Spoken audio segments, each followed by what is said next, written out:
Mən çox yaxın bir insan var. Onun çox gözəl savadı, yəni deyiləsi deyil. Amma ki, adam özü egodan çox böyük əziyyət çəkir deyənə pul da gəlmir.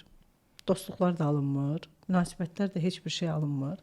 Adam oturur sonra çökür, deyir ki, niyə mənə nə oldu ki, məndə belə oldu.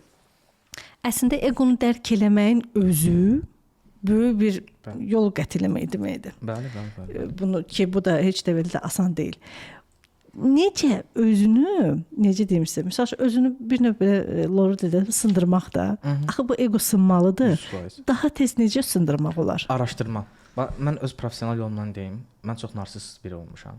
Narsistik şəxsiyyət pozuntusuna sahib olmuşam. Narsistik tip yox, şəxsiyyət pozuntusu. Bir perioddan sonra hələ bu sahəyə gəlməmişdim mən. Necə başa düşdünüz onu? Həll olandan sonra başa düşdüm ki, narsistik şəxsiyyət pozuntusuna əziyyət çəkmişəm. Məsələn, sadəcə nümunələr verim də. Axtarılmaq istəyirdim, diqqət mərkəzində olmaq istəyirdim, amma bunu bildirmirdim. Bunu ego ilə bildirirdim. Məsələn, sadə nümunələr verirəm. Deyək ki, deyilirdi ki, filan yerə gedək, mən eşitməzliyə vururdum, mənə bir də təklif olunmalıdır. Xeyr ola, mənə bir dəfə təklif olunur. İkinci dəfə təklif olunca mən yox deyəcəm, amma istədiyim vaxt gedəcəm. Maraqlıdır. Məsələn, belə şeylər olurdu. Qurbanlarım çox olurdu. Narsist şəxsin qurbanları.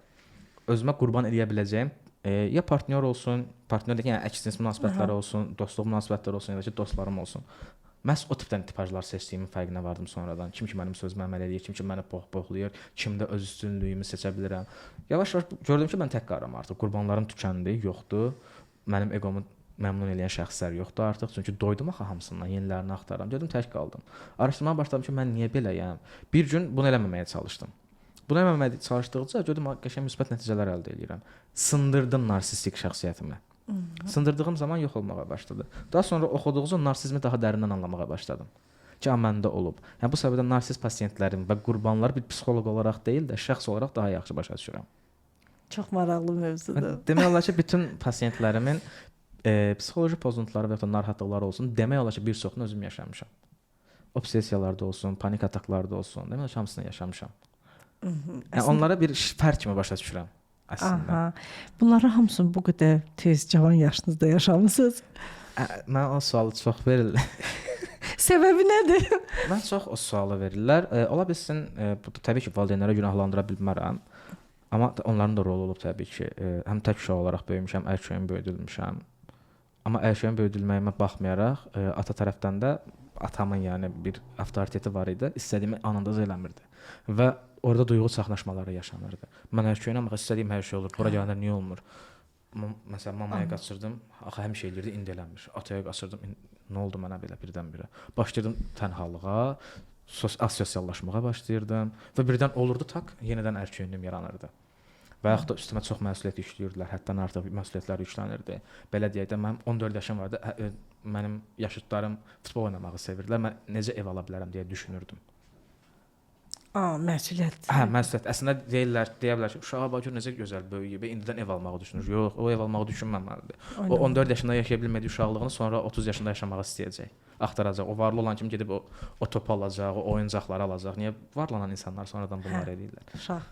Qaçacaq ora. Əslində o problemdir. Hər yaşın öz məsuliyyətləri var, onu yaşamalıdır. O uşaq ayağı qırıldığı zaman və futbolda üşütdüyü zaman, soyuq olduğu zaman onun hesabını fikirləşməlidir. Ev almağın hesabını deyil.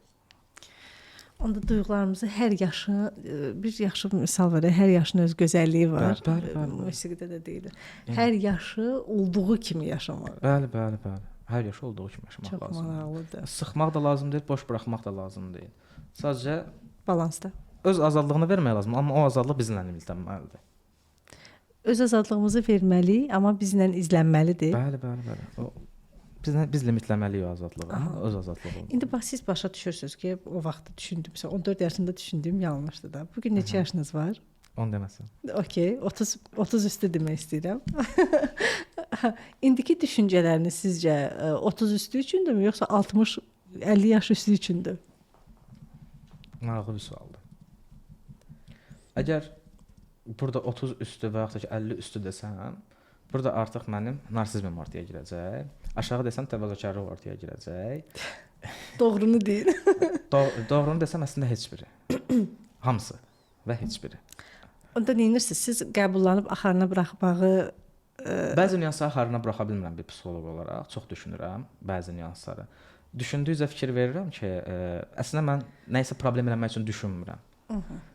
Onun belə deyək də həll olması üçün daha çox yollar, alternativlər çıxarmaq üçün düşünürəm. Bəzən mənə də overthinking deyilən bir proses var, baş verir. Həddən artıq düşünmə.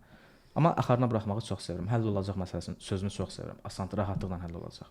Həll olur, burax. Mənə burax sözünü çox sevirəm. Məsələn mən mənə buraxılanda mən heç eləmirəm. Aha, siz yəni əslində mən özüm də heç eləmirəm. Hə, öhdəlik kimi götürmürəm. Mənə burax deyirəm. Mənə buraxır, o öhdəlikdən azad olur. Çünki onun öhdəliyə götürməsi də mənə təsir edir axı. Hiss etdirir mənə onu. Mənə burax, mən həll eləyəcəm. Buraxdı mənə, mən də atdım. Bitdi, getdi. Həll olacaq. Hə, başa düşdüm. Bu dəqiqə onu həll eləmək üçün hazır hiss eləmirəm özümü. Buraxaram. Hazır olmaq vaxtı gələndə olacaq. Əla. Möhtəşəm.